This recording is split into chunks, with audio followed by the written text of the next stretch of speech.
Biblia dice que sus ovejas oyen su voz.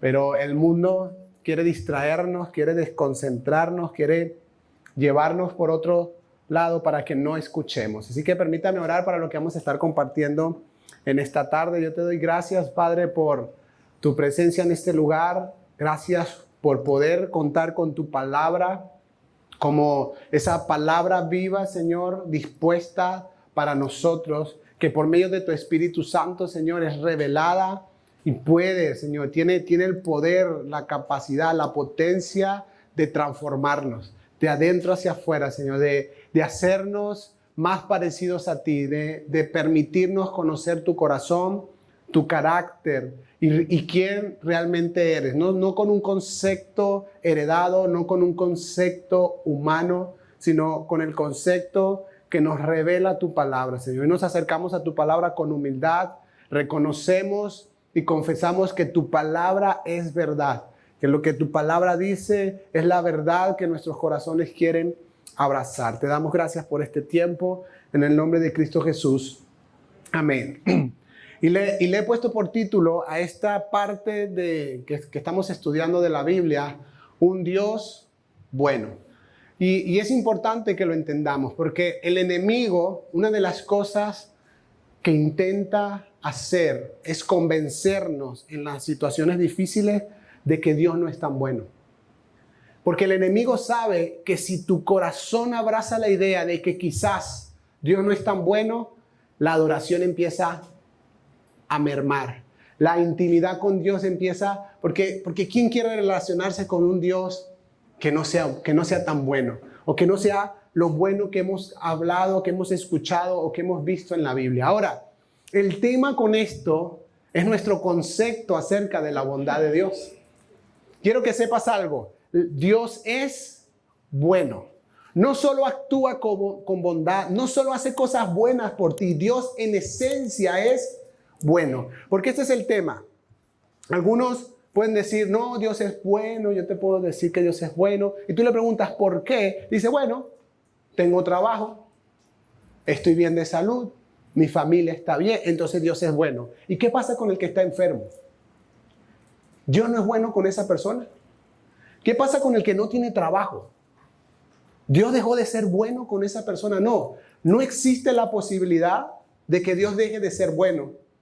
Dios es bueno y es justo al mismo tiempo, y todo lo que hace es producto de su esencia perfecta de bondad. Lo que vamos a encontrar en la Biblia es eso, es un Dios de bondad que nos ha dejado su palabra, que nos ha dejado promesas, que nos ha dejado muchas cosas en la Biblia para que podamos ver el futuro con esperanza, para que podamos ver, aún en medio de nuestra circunstancia, podamos ver, dimensionar y declarar que Dios es bueno. Estamos aprendiendo juntos la Biblia en este espacio, estamos haciendo este panorama bíblico y ya estamos en el tiempo, ya vimos el tiempo en el que el reino del norte fue conquistado ¿por qué imperio? ¿Quién se acuerda? Por los asirios, ¿se acuerdan? Y vemos que en el reino del norte tuvo esta separación del reino. El reino del sur no había sido conquistado hasta este momento de la historia, pero vamos a ver hoy que el reino del sur también fue llevado cautivo y que tiene una razón y un propósito de parte de Dios. Mire, una y otra vez, vamos a ver esto en la Biblia, una y otra vez Dios envió profetas, por eso estamos con esta serie. Dios envió profetas para hablarle al pueblo, para decirle muchas veces, hey, arrepiéntanse. Y se los mencionaba hace un par de semanas, el único profeta escuchado fue Jonás y no le habló al pueblo de Israel. ¿En serio? Mira la historia de los profetas. A ningún profeta le prestaron atención. Solo Nínive, que no era del pueblo de Dios, escuchó la voz del profeta Jonás y se arrepintieron. Algo que el pueblo de Israel nunca hizo en esta, hasta donde vamos, de los profetas. Es más, mira lo que dice Segunda de Crónicas 36, del 15 al 16. Dice, por amor a su pueblo y al lugar donde habita, el Señor, Dios de sus antepasados, con frecuencia, diga conmigo con frecuencia. Es decir, no una vez, no dos veces, era frecuentemente, dice, les enviaba advertencias por medio de sus mensajeros, pero ellos se burlaban de los ¿qué? De los mensajeros de Dios. Tenían en poco sus palabras y se mofaban de sus profetas. Por fin el Señor desató su ira contra el pueblo y ya no hubo remedio. Es importante porque antes de Dios llevar a cabo juicio, porque Dios es justo, Él mandaba a sus mensajeros para advertirles, hey, arrepiéntanse, hey, cambien lo que están haciendo, dejen los ídolos, dejen otros dioses, recuerden lo que acordamos en el pacto que hicimos, que si ustedes obedecían yo los iba a bendecir, pero que si decidían adorar a otros dioses, la maldición iba a venir sobre sus vidas. Este era el pacto en el que Israel estaba operando con Dios. Y ya hemos hablado de esto. Es por eso que fue necesario que Cristo viniera, porque Dios es justo. Dios es justo más que cualquier otro juez que podamos conocer. Es el único juez justo que existe. Y por lo tanto, Dios no podía perdonar tus pecados sin que existiera la paga del pecado, porque sería injusto. Cualquier juez en la tierra que exima a un culpable de lo que se le acusa sería un juez injusto. Y Dios no es, en esencia, Él no puede ser injusto. Por eso Cristo tuvo que venir. Porque la paga del pecado es la muerte. Porque era necesario que existiera un pago. Y el Padre aceptó el pago del Hijo como suficiente para perdonar el pecado de todos los que creen. Pero no es que Dios nos perdonó porque dijo, bueno, no importa, no nos importa. Importó tanto que su Hijo tuvo que morir. Esto es parte de la justicia de Dios. Entonces, vamos a ver que aún en medio de esto que va a vivir el pueblo de Israel en esta parte, vemos a un Dios de bondad y a un Dios de misericordia. Vamos a ver en el punto número 1 que Judá tuvo reyes buenos y reyes malos. La semana pasada, Ana nos compartía, ¿verdad? ¿Cuántos reyes hubo en total? ¿Se acuerdan? 38 reyes. ¿Cuántos fueron buenos de los 38? 5. De todos los reyes que hubo, solo 5 fueron buenos. Y estos 5 reyes buenos solo fueron en el reino del sur, en Judá. En el reino del norte no hubo un solo rey bueno. Todos hicieron lo malo delante de Dios, todos ofendieron a Dios, todos adoraron ídolos, construyeron altares. Y en el reino del sur solo hubo 5. Hablamos la semana pasada de Ezequías, ¿se acuerdan? Ezequías como uno de los reyes buenos que tuvo el reino del sur. Pero su hijo, Manasés, fue un rey terrible. Miren lo que la Biblia dice. Manasés tenía 12 años cuando comenzó a reinar. ¿Cuánto tenía? 12. Ok. Reinó en Jerusalén 55 años. Su madre era Hepsiba, pero Manasés hizo lo malo ante los ojos del Señor, pues practicaba las repugnantes ceremonias de las naciones que el Señor había expulsado delante de los israelitas. ¿Qué practicaban? El sacrificio de los niños, el sacrificio de las vírgenes. Era horrible. Dios dijo, esto es repugnante para mí. Y Manasés decidió, tanto así, que en el templo de Dios colocó los ídolos de Baal y los ídolos de otros dioses, en el templo que estaba destinado para el servicio de Dios. Y algunos quizás pueden llegar a la conclusión de decir, bueno, es que tenía 12 años cuando empezó a reinar. Era jovencito, era un niño, era inmaduro, No, pero uno de los últimos reyes, de los últimos 6 reyes de Judá, de los buenos, fue Josías. Los niños están hablando de Josías hoy. Y Josías tenía 8 años cuando empezó a reinar. 8 años. Y hizo lo bueno delante de los... Así que no era un tema de edad. Era un tema del corazón. Era un tema de... Y bueno, la historia de Josías es para otro momento, cuando consiguieron el libro de la ley, se dio cuenta que estaban actuando afuera de la ley y mandó a todos, a los sacerdotes, hey, tenemos que alinearnos. Y ahí estuvo el éxito de Josías. Ahora, Dios no podía continuar bendiciendo a Judá, aunque la promesa de Dios, el Mesías iba a venir de la tribu de Judá. El Mesías iba a venir porque Dios había prometido a David que no le iba a faltar uno en el reino y que iba a subir uno que iba a reinar para siempre, hablando de Jesús. Aunque esa promesa estaba allí, Dios no podía dejar a Judá tranquilo. Dios no podía decirle como, bueno, no importa lo que estén haciendo tus reyes malos. No, no. Dios tenía que traer juicio, justicia, así como lo hizo con el reino del norte. Sería injusto que lo hiciera con uno y con otro no. Aunque haya habido algunos reyes buenos, entonces Dios tenía que traer otra nación para tomar en cautiverio al reino del sur. Porque Judá estaba dando un mensaje equivocado a las naciones, de que a Dios le daba igual la injusticia, de que a Dios le daba igual la maldad, de que seguimos siendo los bendecidos de Dios, aunque estemos viviendo lo que estemos viviendo. Entonces Dios empieza a traer de nuevo, pasa lo mismo. Dios empieza a traer advertencia. Dios empieza a traer profetas para decirle a Judá, hey, vamos a alinearnos, vamos a arrepentirnos, volvamos nuestro corazón a Dios, porque si no Dios, lo mismo que pasó con el reino del norte, va a pasar con nosotros. Y Dios lo empezó a hacer, pero una de las cosas que quiero traer, que es más de conclusión, pero quiero traerlo ahorita, es que Dios siempre habló de su propósito en todo este proceso.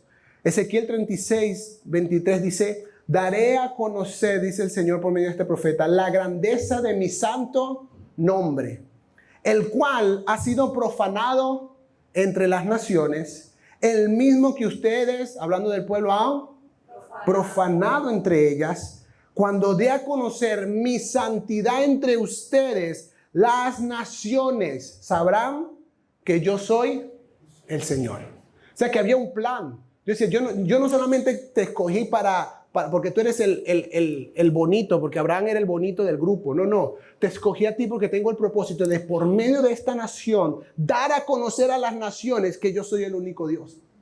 Que yo soy el Dios verdadero. Y eso formaba parte, entonces de nuevo, Dios tenía que tratar con esta nación de esta manera. Dios anhelaba demostrar a todas las naciones, por medio de la historia de Israel, que Él era el único Dios verdadero. Así que Dios levanta, punto número 2, a los babilónicos para juzgar. Son los asirios los que conquistan el reino del norte. Y es Babilonia la que trae, ¿sí? Babilonia conquista a los asirios. Y luego en el año 586 a.C.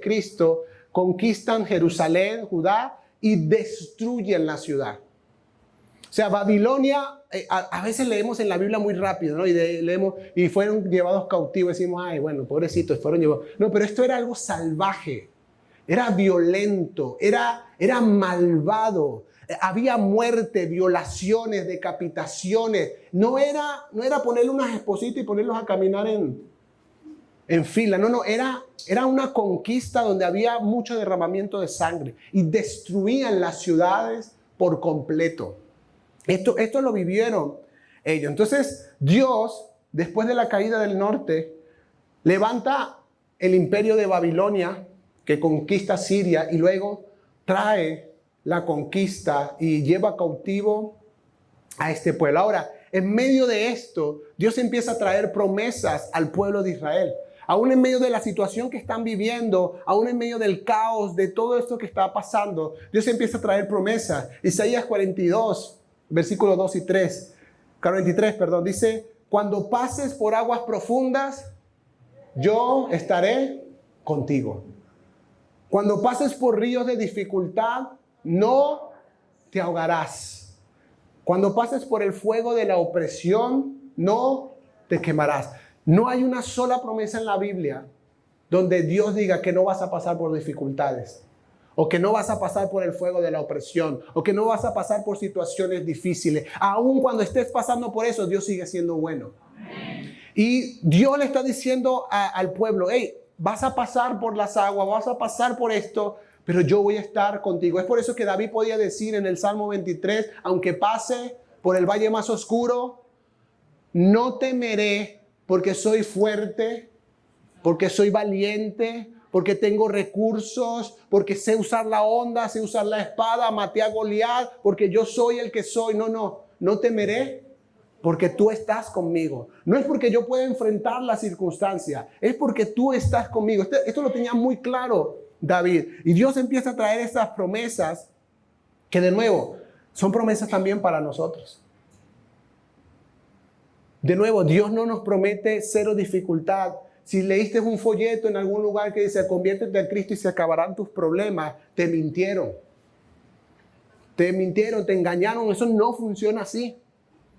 Es más, Jesús lo dijo al contrario. Dice, en el mundo tendrán aflicción.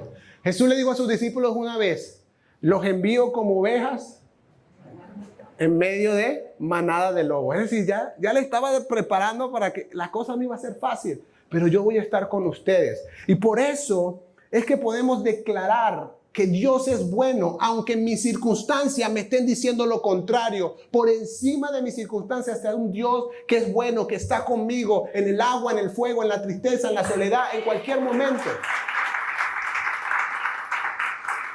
Ahora, Dios llamó, aquí donde Dios levanta al profeta Jeremías. Jeremías es levantado en este tiempo para profetizar a Judá antes de la captura y en medio, cuando ya son cautivos, cuando ya Babilonia los tomó. También Jeremías está en este momento. Y quiero llevarte al llamado que Dios le hizo a Jeremías, porque es algo muy, muy especial. Jeremías capítulo 1, versículo 4 al 10. Dice, la palabra del Señor vino a mí y me dijo, antes de formarte en el vientre ya te había elegido. Antes de que nacieras ya te había apartado y te había nombrado profeta para las naciones. Yo le pregunto, antes de formarte en el vientre de tu madre, dice la Biblia, ¿qué significa antes? Antes, ¿verdad? Es fácil. Es decir, vamos a ponerle nombre y apellido ese antes. Es como Jeremías, tus papás no habían nacido y yo ya había pensado en ti y en tu propósito. Tus abuelos no se conocían y yo ya había pensado en ti y en tus propósitos. Y te había nombrado profeta. Porque el antes de Dios no es que fue un segundo antes. Y en esta iglesia predicamos que somos gente de propósito. Y creemos que cada ser humano que nace en la tierra nace con un propósito de Dios. Sucede exactamente lo mismo que con Jeremías. Antes de que naciera, Dios había determinado un propósito para tu vida. Y por eso nos dio la huella dactilar que tenemos, este sello que podríamos decir único, especial, inigualable, que no tiene otro igual. Dios te hizo de esa manera porque Él marcó un propósito para ti.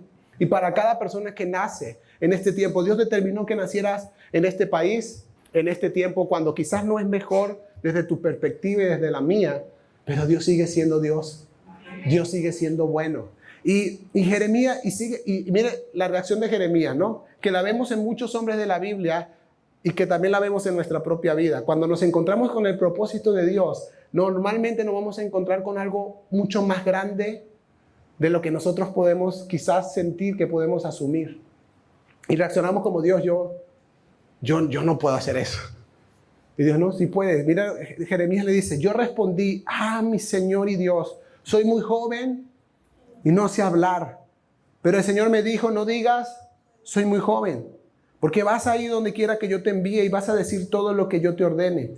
No tengas temor delante de ellos, que yo estoy contigo para librarte. De nuevo, es el factor determinante, es que Dios está. No es la habilidad de Jeremías, es que Dios está con él. Dice, afirma el Señor. Luego extendió el Señor la mano y tocándome la boca me dijo, he puesto en tu boca mis palabras. Mira que hoy te doy autoridad sobre naciones y reinos para arrancar y derribar, para destruir y demoler y para construir y plantar. Ahora, algunos quizás dicen, bueno, pero es que es como muy osado decir que era con Jeremías. Dios con nosotros quizás no es así. No, Pablo lo dice luego en Efesios 2:10. Dice, pues somos la obra maestra de Dios. Él nos creó de nuevo en Cristo Jesús, a fin de que hagamos las cosas buenas que preparó para nosotros. ¿Cuándo? Tiempo atrás. Diga conmigo, antes. Hay obras preparadas por Dios para que tú lleves a cabo. Antes de formarte en el vientre de tu madre, Dios había pensado en esas obras. Dios había determinado qué era aquello que estabas diseñado para hacer en este tiempo, que esta generación necesita, que este país necesita, que tu familia necesita. Por algo naciste en la familia que naciste. Dios determinó todas estas cosas. Ahora, Jeremías cumplió su papel. A pesar de que tuvo excusas al principio, a pesar de que tuvo temor, Jeremías hizo lo que Dios le dijo que tenía que hacer. Anunció lo que le iba a pasar a Judá, anunciaba cada palabra. Es decir, él llevó a cabo su propósito, pero el pueblo no respondió en obediencia o en arrepentimiento. Entonces, a Jeremías se le conoce como el profeta llorón. Porque empezó a vivir una frustración. Es más, si ustedes leen el libro de Jeremías, se van a encontrar en el capítulo 15 que él le dice: Señor, mátame. Prefiero que me mates. Porque estaba frustrado de que el Dios le estaba hablando y de que lo que le estaba diciendo al pueblo era palabra de Dios, pero el pueblo tenía los audífonos puestos de la ovejita. Y decidieron no oír. Entonces nos van a tomar cautivos si seguimos en esto. Miren lo que va a pasar. Y ninguno prestaba atención. Entonces Jeremías escribió un libro llamado Lamentaciones. Que ya por el nombre usted se puede imaginar lo que se va a encontrar en ese libro. Pero le animo a leerlo. ¿Sí? No es un libro para deprimirse. El hombre está deprimido, definitivamente. Entonces lo lee y está ahí Pero hay unas perlas impresionantes. Miren cómo empieza el libro, ¿no? Capítulo 1, versículo 3, dice: Judá fue llevada al cautiverio. Este es Jeremías, el que está ahí, pero ya había pasado, dio la palabra, no la obedecieron y ya estaban en medio de esto. Y dice: Judá fue llevada al cautiverio, oprimida por la cruel esclavitud, vive entre naciones extranjeras y no tiene lugar donde descansar. Sus enemigos la persiguieron y la alcanzaron y ya no tienen a quién recurrir. Los caminos de Jerusalén están de luto porque las multitudes ya no vienen para celebrar los festivales. En las puertas de la ciudad hay silencio, sus sacerdotes gimen, sus mujeres jóvenes lloran. Qué amarga es su suerte. Sus opresores son ahora sus amos y sus enemigos prosperan, porque el Señor castigó a Jerusalén por sus muchos pecados. Sus hijos fueron capturados y llevados. Pero es su vivencia, escúchenme, es su vivencia. Él no está contando una historia ajena, él lo está viviendo y además había sido advertido por Dios y utilizado por Dios para dar la palabra, pero igual no oyeron y tuvo que vivirlo. Entonces está en esto, pero Jeremías conocía las promesas de Dios, ya vamos a ver a eso. Entonces, está este versículo que, mire, yo no sé si usted se aprende el versículo de memoria, pero apréndase este versículo de memoria. Apréndase este pasaje de memoria. Capítulo 3. Si usted lee el capítulo 1, el capítulo 2 es esto. Y nuestras mujeres y nuestros hijos y nuestros campos fueron destruidos. Y está ahí contando toda su lamentación. Versículo 21 del capítulo 3. No obstante. Aquí hay como aún me atrevo a tener esperanza cuando recuerdo lo siguiente. Las circunstancias no son diferentes. Todo lo que él está relatando es su vivencia, es la verdad. Pero dice: pero aún me atrevo a tener esperanza cuando recuerdo lo siguiente. ¿Y qué recordó? Dice: el fiel amor del Señor nunca se acaba. Su misericordia jamás terminan. Grande es su fidelidad y sus misericordias son nuevas cada mañana. Él pudo declarar: mi Dios es bueno independientemente de lo que estamos viviendo. Su amor nunca se acaba. Su misericordia jamás termina. Mis circunstancias no definen quién es Dios. Dios es bueno, Dios es amoroso, Dios es fiel, Dios es un Dios lleno de misericordia y mis circunstancias no determinan si es o no es. ¿Y por qué Jeremías podía decir: me atrevo a tener esta esperanza? Porque él conocía lo que Dios ya había hablado. Y aquí viene este famoso versículo que muchos tenemos en impreso, en tacitas, en tarjeticas, ¿verdad?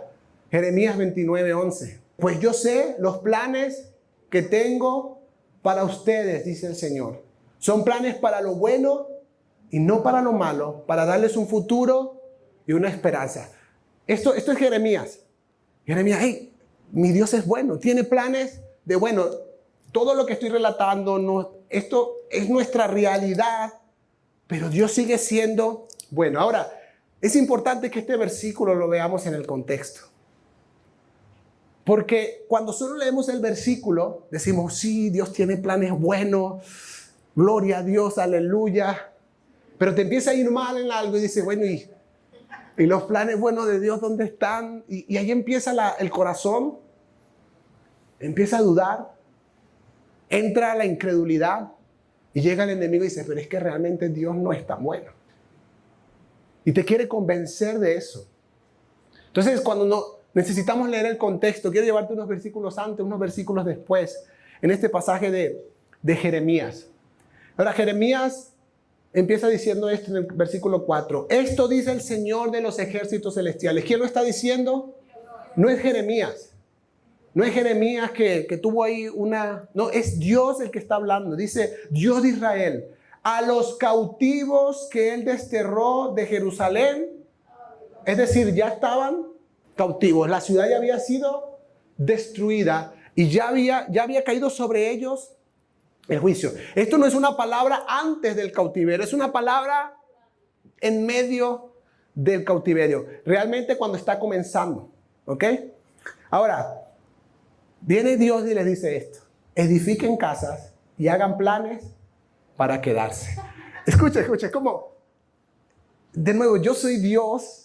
Son mi pueblo. Ellos han visto mucho en la historia de Israel a Dios salvándolos en muchas ocasiones, pero en esta oportunidad Dios les dice, esto va para largo, muchachos. Edifiquen casas y prepárense para quedarse. Y sigue diciendo Dios, planten huertos y coman del fruto que produzca, cásense y tengan hijos. Luego encuentren esposos y esposas para ellos, para que tengan nietos. Es decir, multiplíquense, no disminuyan. Ahora mira el Señor. Versículo 7.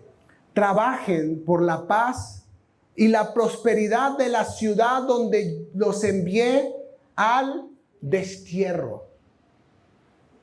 Dice, trabajen para que Babilonia prospere. Trabajen para que les vaya bien. Y sigue, y es más, no solo trabajen y hagan, sino que dice, pidan al Señor por la ciudad, porque el bienestar de la ciudad dependerá del bienestar de ustedes. O sea, de nuevo, imagínense, la crueldad de Babilonia era terrible. Muchos de estos israelitas seguro vieron a sus hijos ser asesinados, a sus esposas, a sus familiares. Era horrible. Y Dios le dice, hey, esto va para largo. Y además te voy a decir una cosa, ora por ellos. Mientras esa ciudad esté bien, tú vas a estar bien. Es como, Señor, ¿de qué estás hablando? Y sigue diciendo, esto dice el Señor de los ejércitos celestiales, Dios de Israel. No permitan que los engañen los profetas y los adivinos que están entre ustedes en la tierra de Babilonia. No presten atención a sus sueños, porque les dicen mentiras en mi nombre. Yo no los envié, dice el Señor. Porque ¿qué estaba pasando? Bueno, que habían profetas en ese tiempo que decían, el Señor nos va a librar. Tranquilo que esto pronto viene nuestro rescate, pronto viene, veremos al Señor levantarse. Estas palabras que son más motivacionales que la verdad de Dios. De esas tenemos muchos hoy en YouTube. De tranquilo, Dios te va a ayudar, Dios te va a hacer salir de la deuda. No, si tú no aprendes a administrar, no vas a salir de la deuda. Si tú no eres un buen administrador, nunca vas a prosperar. No se trata de unción, se trata de orden.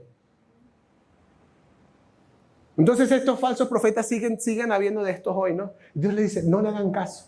Y sigue diciendo Dios, Esto dice el Señor, versículo 10. Ustedes permanecerán en Babilonia durante 70 años. Pero luego vendré y cumpliré todas las cosas buenas que les prometí. Y los llevaré de regreso a casa. Ahí viene el versículo 11. Pues yo sé los planes que tengo para ustedes, dice el Señor, son planes para lo bueno y no para lo malo, para darles un futuro y una esperanza. El Señor dice, hey, yo sé los planes que tengo con ustedes. Y son planes para lo bueno y no para lo malo. Y dentro de estos planes está que ustedes van a estar 70 años en Babilonia, cautivos. Y tienen que prosperar ahí, tienen que hacer vida ahí, porque este es el plan que tengo ahorita para ustedes. Mis planes son para lo bueno, no para lo malo. ¿Desde la perspectiva de quién? Desde la perspectiva del cielo. Dios estaba formando el corazón de Judá. Dios estaba trabajando en el carácter de este pueblo que una y otra vez se inclinaba a la idolatría, que una y otra vez desobedecía a Dios. Dios dice, esto es parte del proceso. Esto es parte de mi propósito. Yo sigo siendo un Dios bueno y dentro de mi bondad está que pasen por esto.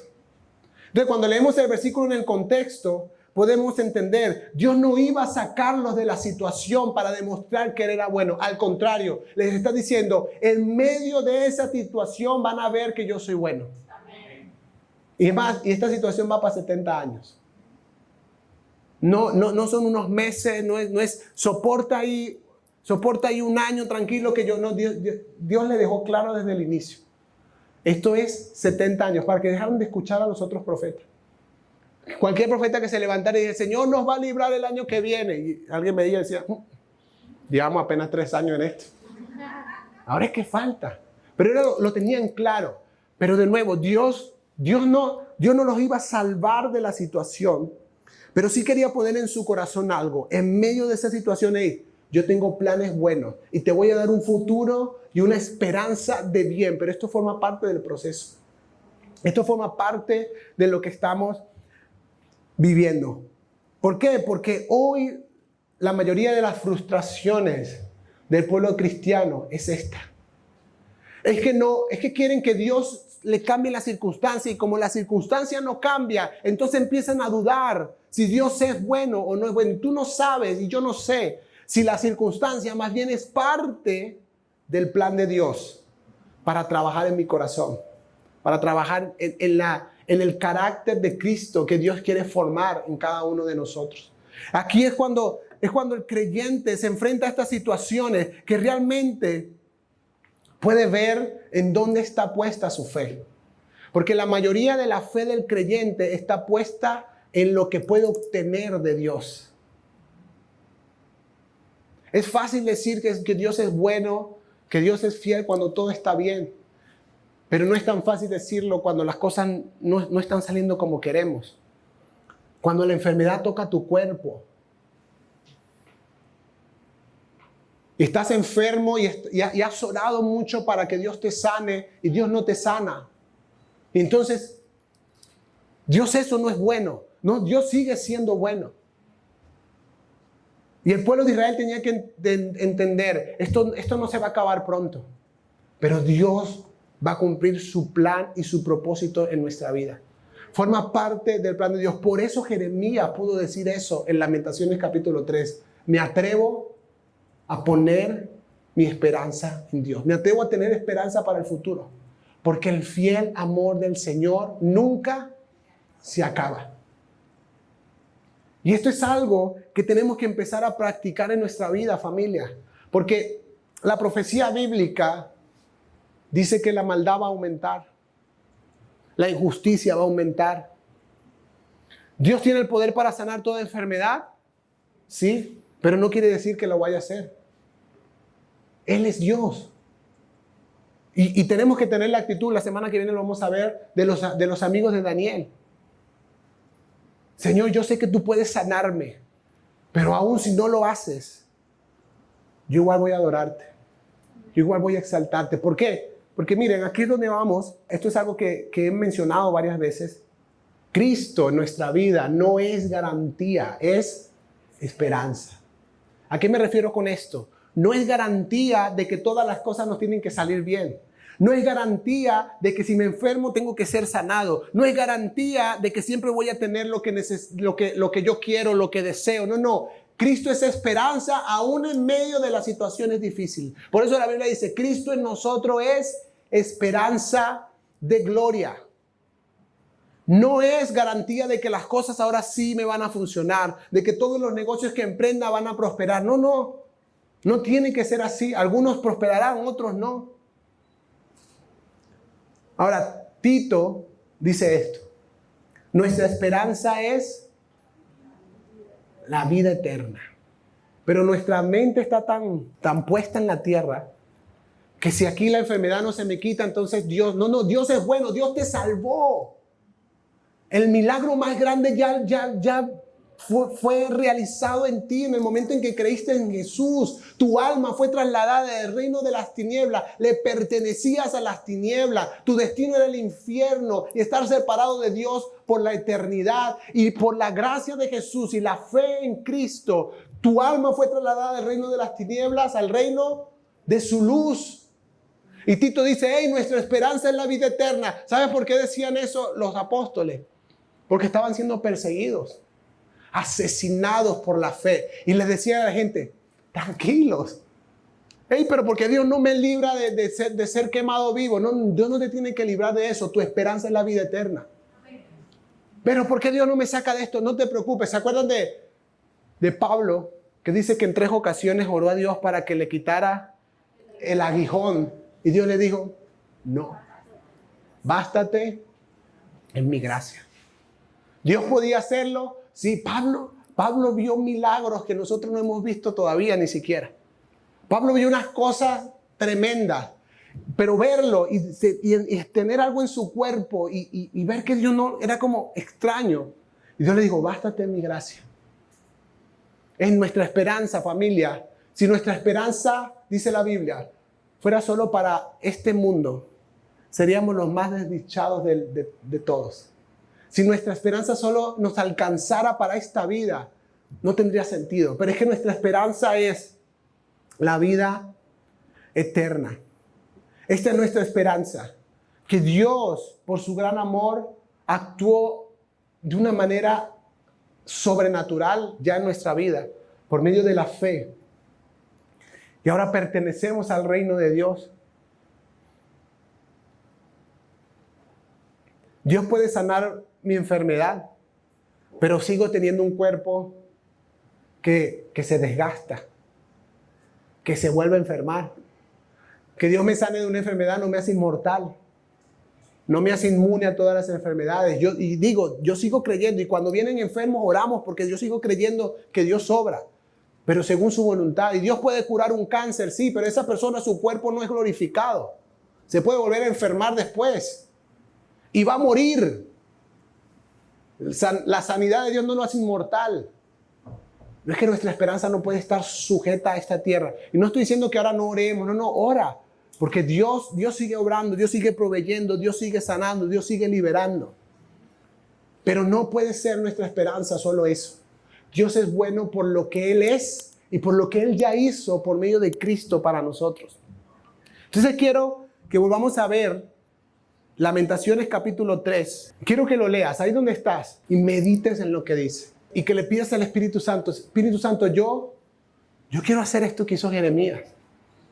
En medio de la situación en Venezuela, en medio de una situación de enfermedad, en medio de situaciones de necesidad, lo que sea que estés viviendo ahora y lo que vivas en el tiempo por venir.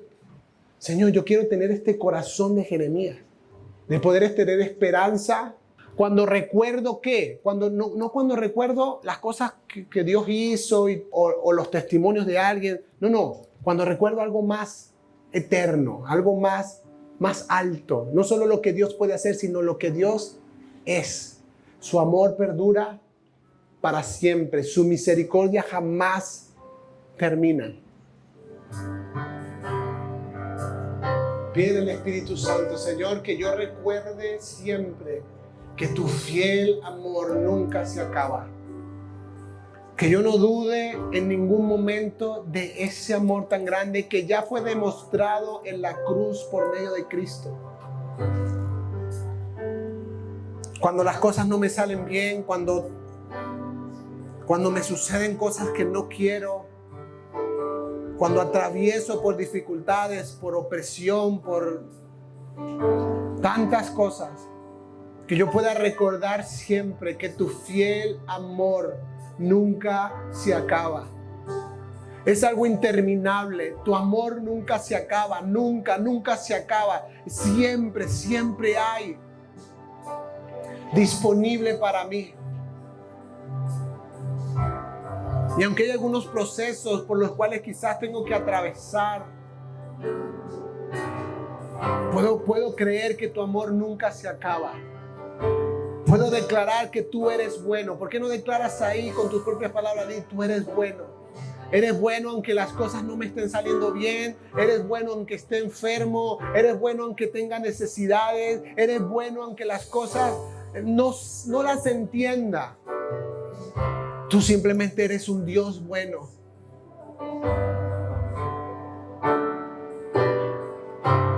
En mi vida has sido tan fiel. Con mi ser, con cada aliento, yo cantaré de la bondad. Queremos cantar siempre de la bondad de ti, Dios.